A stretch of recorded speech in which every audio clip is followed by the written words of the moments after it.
इस YouTube channel में आप सभी का स्वागत है। हम लेके आए हैं पार्ट 2। इसके पूर्व पार्ट 1 जिसमें कक्षा 12वीं विज्ञान की तैयारी किस तरीके से करें, पार्ट 1 का वीडियो आप लोगों ने देख लिया होगा।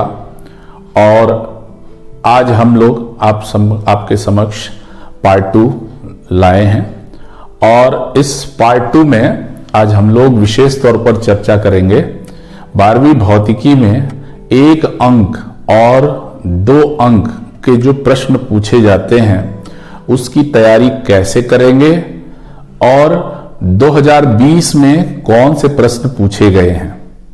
2021 के प्रश्न पत्र आपके हाथ में भी होंगे, उसके आधार पर और 2020 में जो आपके प्रश्न हैं उसके आधार पर आप ये समझ पाएंगे कि प्रश्नों का स्तर क्या होता है। आज मेरे हाथ में जो पुराने प्रश्न पत्र हैं वो हमारा रखा हुआ, ये 2021 का है। मैं आप लोगों से चर्चा करूंगा 2020 का जो प्रश्न पत्र है। और आप सबको पता है कि जो 1 अंक के प्रश्न हैं वो 5 पूछे जाते हैं और इनके भी यूनिट निर्धारित हैं कहां कहां से आएंगे। तो मैं ये पांचों जो यूनिट हैं इसमें किस तरीके से हम लोग तैयारी करेंगे, वो कौन कौन से यूनिट है, जहां पर हमको इसकी तैयारी के लिए क्या क्या पढ़ना है, उस पर हम आज चर्चा करेंगे।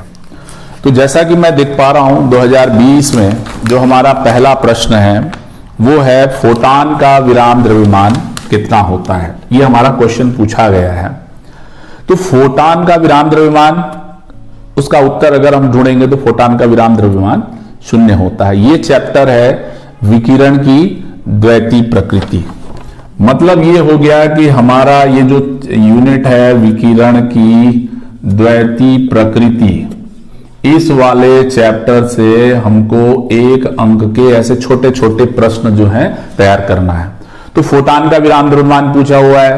अब फोटॉन का वेग कितना होता है, फोटॉन का गतिज द्रव्यमान कितना होता है, फोटॉन पर कोई आवेश होता है या नहीं होता है, ये देखिए छोटे छोटे प्रश्न बनते हैं। तो इस सब की तैयारी कहां से करनी पड़ेगी, आप ध्यान दीजिएगा।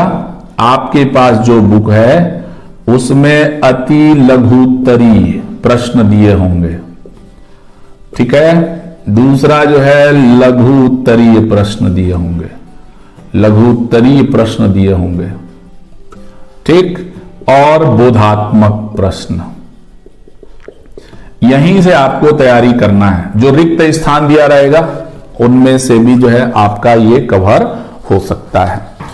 तो ये तो हमारा विकिरण की द्वैती प्रकृति वाले चैप्टर में फोटॉन से रिलेटेड एक क्वेश्चन किया। एक सेट में ये दिया है, दूसरे सेट में जो है फोटॉन का वेग दिया हुआ है, तीसरे सेट में फोटॉन पर आवेश कितना होता है। तो क्वेश्चन का लेवल 1 होता है, ठीक है।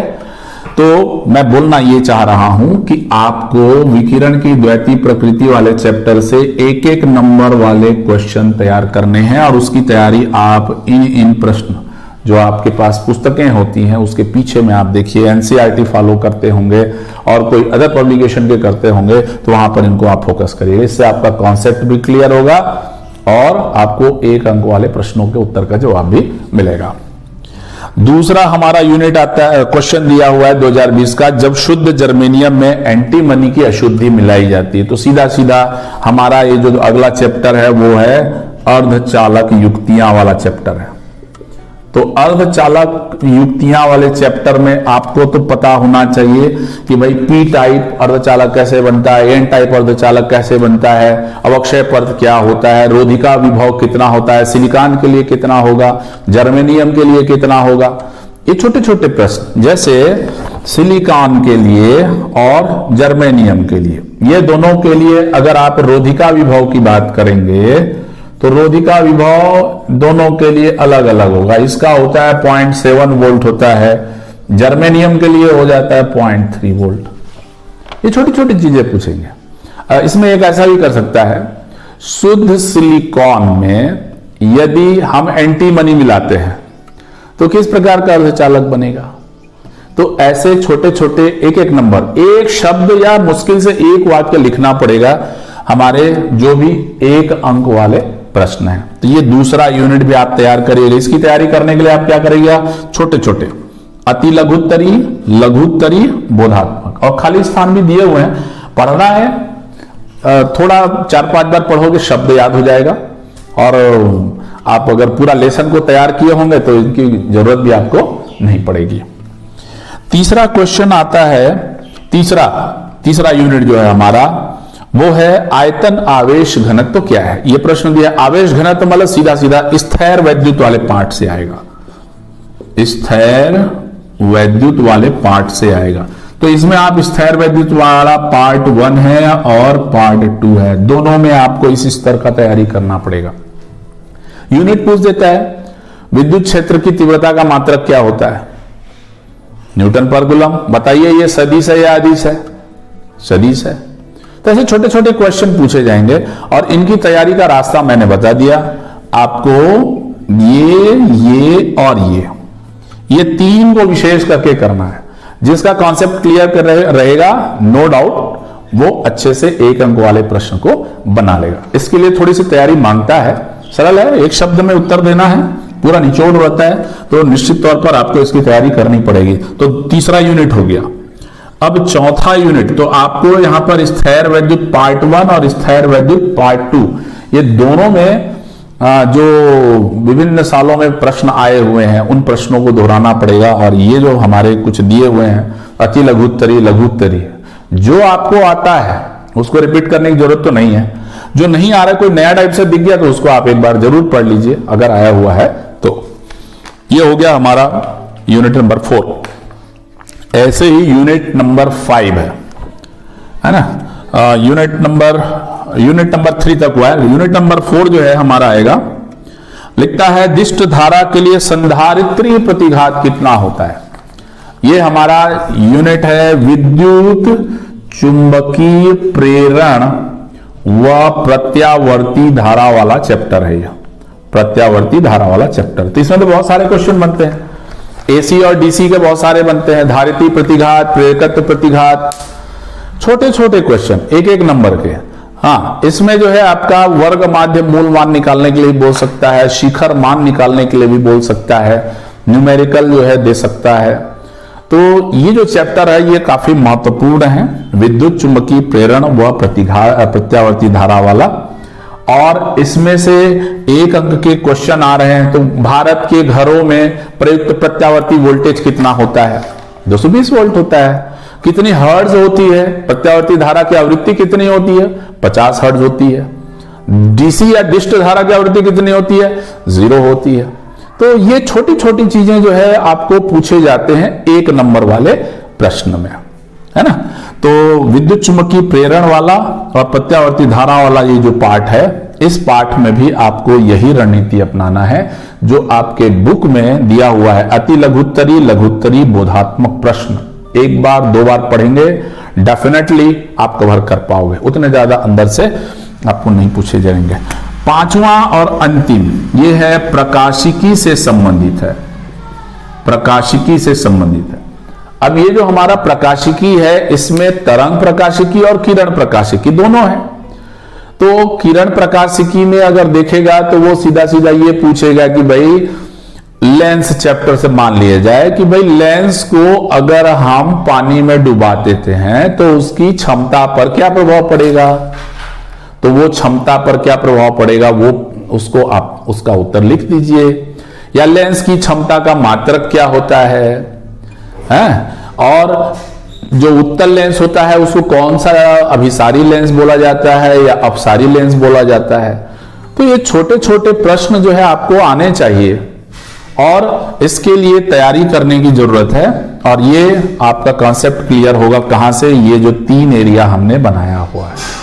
हमारा क्राइटेरिया यही है अति लघुत्तरी, लघुत्तरी और बोधात्मक प्रश्न का। तो इन तीनों चीजों को आप ध्यान, इस प्रकार से हमारे 5 यूनिट, तो आप याद रखिएगा ये पूरे जो हमने यहाँ पर यूनिट देखे हैं ये पूरे एक एक अंक वाले यूनिट हैं। यहां से एक अंक के प्रश्न जो हैं पूछे जाएंगे। इसलिए मैं आप लोगों से ये चाहूंगा कि आप लोग इन पाठों के, इन लेसन के सिलेबस को देखिएगा, क्योंकि सिलेबस जो है कोरोना काल के बाद मॉडिफाई हुआ है। जो 2020-21 का है वो आज 21-22 में भी वही सिलेबस है। तो आपको मैंने पिछले वीडियो में बोला था कि आप cgbsc.nic.in वाले साइट में जाकर के सिलेबस को देख सकते हैं। जो हट गया है उसको हटा दीजिए, है ना, जो है उसी को तैयार करना है। क्लियर? तो ये 5 यूनिट, विकिरण की द्वैतीय प्रकृति, अर्धचालक युक्तियां, ये स्थिर वैद्युत वाला पाठ, विद्युत चुंबकीय प्रेरण, प्रत्यावर्ती धारा और प्रकाशिकी, एक एक नंबर के लायक क्वेश्चन। जैसे इसमें 2020 में दिया हुआ है, किस दर्पण की फोकस दूरी अनंत होती है? तो मैं बताना चाहूंगा इस साल ये जो है 2021-22 वाले में दर्पण वाला चैप्टर जो है हट गया है ना। तो लेंस वाला है, तो लेंस से संबंधित बातें आपको पूछी जा सकती हैं, तो इसलिए लेंस वाले हिस्से को जो है आप तैयार कीजिएगा। क्लियर? तो ये 5 यूनिट आपके हवाले, आप इन बिंदुओं पर तैयारी कर लीजिए। अब हम आते हैं 2 अंकों वाले जो हमारे पाठ हैं, उनके लिए हम लोग क्या क्या करेंगे। अब 2 अंकों वाले हैं तो उसके भी कितने क्वेश्चन मिलेंगे? 2 अंकों वाले के 2 अंक वाले के मिलेंगे, वो भी 5 क्वेश्चन रहते हैं। कुल अंक हो जाएगा 10 अंक। ठीक है।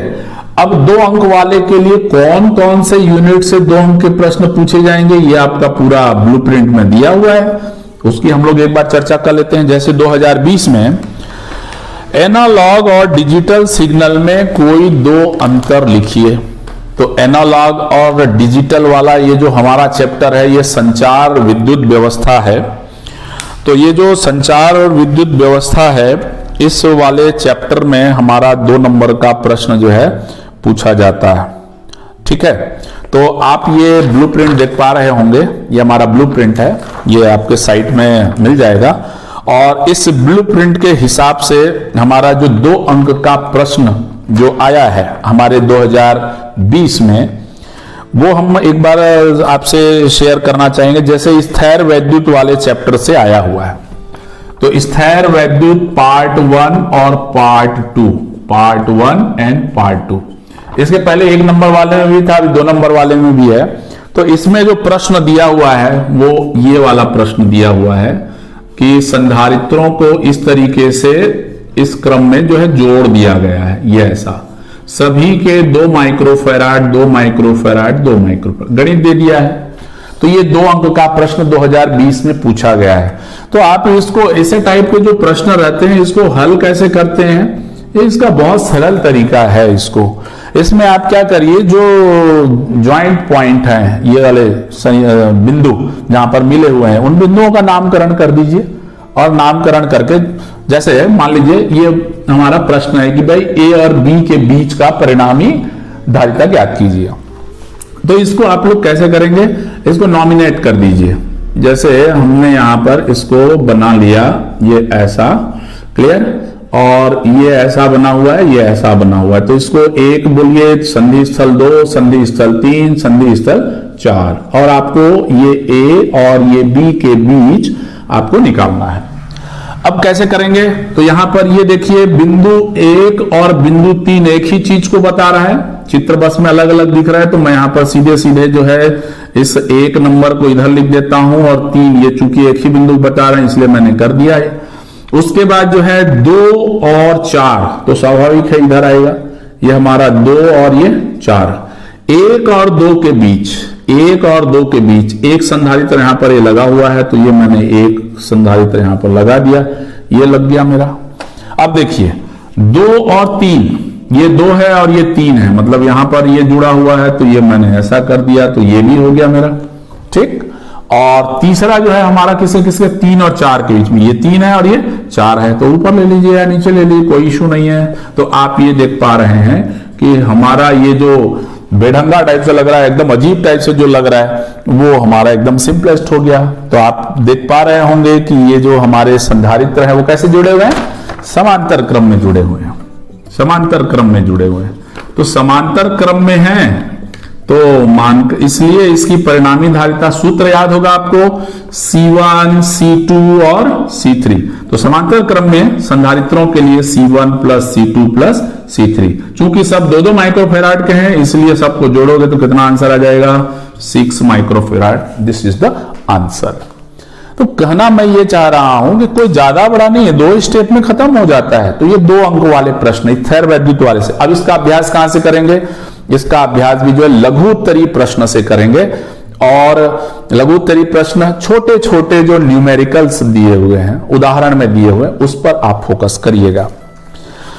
इसके बाद जो हमारा दूसरा 2 अंक का प्रश्न पूछा जाएगा वो है विद्युत धारा वाले चैप्टर से। तो ये जो हमारा विद्युत धारा वाला चैप्टर है, इस विद्युत धारा वाले चैप्टर में या तो आपको परिभाषा पूछेगा या छोटा सा न्यूमेरिकल दे देगा। देखते हैं 2020 में क्या दिया हुआ है। 2020 में जो है न्यूमेरिकल दिया हुआ है, उसमें एक कार्बन प्रतिरोध का मान दिया हुआ है। तो इस साल कार्बन कोडिंग पद्धति जो है आपके सिलेबस में नहीं है, तो इसलिए मैं उस क्वेश्चन को आपको यहां पर सॉल्व नहीं करा रहा हूं। लेकिन यहां पर आपको प्रश्न यह भी पूछ सकता है कि भाई प्रतिरोध और प्रतिरोधकता में अंतर क्या है, प्रतिरोध को प्रभावित करने वाले कारक क्या हैं, चालकत्व को प्रभावित करने वाले कारक क्या हैं, है ना, और विभव मापी का सिद्धांत क्या है, विभव प्रवणता किसे कहते हैं। जो क्वेश्चन लास्ट ईयर आए हैं उसकी रिपीट होने की संभावना बहुत ही कम है। सो अवॉइड करिए, जानकारी रखिए बट अवॉइड दैट। लेकिन आपको तैयारी अच्छे से करनी है तो फोकस उन्हीं बिंदुओं को करना पड़ेगा जो लास्ट ईयर नहीं आए हैं। तो ये बात ध्यान रखिएगा। यहां से 2 क्वेश्चन आना है, यहां से 2 क्वेश्चन आएगा विद्युत धारा का, 2 क्वेश्चन 2-2 नंबर के। जैसे इसमें एक क्वेश्चन और दिया है, प्रामाणिक प्रतिरोध बनाने के लिए मिश्र धातुओं का उपयोग क्यों किया जाता है। तो प्रामाणिक प्रतिरोध क्यों बनाए जाते हैं, जैसे नाइक्रोम हो गया, कॉन्स्टेंटन, है ना। तो ये जो हमारे वायर है, मैग्नीन है, इन वायर्स ये मिश्र धातु होते हैं। तो सीधा सीधा इसका जवाब आपको पता है कि ताप जब बढ़ता है तो इनकी प्रतिरोधकता मिश्र धातुओं की वो बहुत धीमी बढ़ती है। ये ऐसा उसका ग्राफ जो है आप खींचोगे ना तो ऐसा मिलेगा, this is the temperature and this is the row. अगर हम लोग ग्राफ खींचते हैं तो ऐसा मिलता है, स्ट्रेट लाइन मिलता है। ये स्ट्रेट लाइन क्या शो करता है, स्ट्रेट लाइन ये शो करता है कि भाई धीरे धीरे मिश्र धातुओं के लिए, ये मिश्र धातु के लिए है ना। और अगर मान लिया जाए मैं इसको शुद्ध धातु के लिए बात करूंगा, बोले नहीं मैं प्रामाणिक प्रतिरोध जो है मैं शुद्ध धातु के लिए बनाऊंगा, तो क्या फर्क पड़ेगा, फर्क ये पड़ेगा कि ये हमारा टेम्परेचर इधर है, इसके लिए ये बहुत ज्यादा चेंजेस आपको यहां पर मिल रहे हैं। थोड़ी देर भी अगर आपने करंट फ्लो किया वायर गर्म हो जाएगा, गर्म होगा माने प्रतिरोध बदलेगा, और प्रतिरोध बदलेगा माने सब रीडिंग बदल जाएगा, तो कोई मतलब नहीं होगा। तो कहने का तात्पर्य सीधा सीधा है कि जो भी हमारे प्रामाणिक प्रतिरोध है मिश्र धातु के बनाए जाते हैं, क्योंकि इस पर ताप का प्रभाव कम रहता है। That should be noted, clear. तो ये 2 हमारे हो गए, मतलब 1, 2 या 3 क्वेश्चन। और हमारे 2 नंबर के और क्वेश्चन आने को हैं। एक आता है प्रकाशिकी वाले चैप्टर से आएगा, यहां से भी 2 नंबर का आता है। जनरली तरंग प्रकाशिकी वाले में से आ जाएगा। बोला भाई विवर्तन और व्यतिकरण में अंतर बताइए। इसमें जो आया हो मैं आपको बताता हूं, फ्रेनेल विवर्तन और फ्राउनहोफर विवर्तन में अंतर लिखिए। तो फ्रेनेल विवर्तन का आप डेफिनेशन लिख दीजिए, क्योंकि विवर्तन वाली घटना में जो है 3 चीजें हैं। नंबर 1 स्रोत होना चाहिए, नंबर 2 अवरोध होना चाहिए, और तीसरा होना चाहिए पर्दा।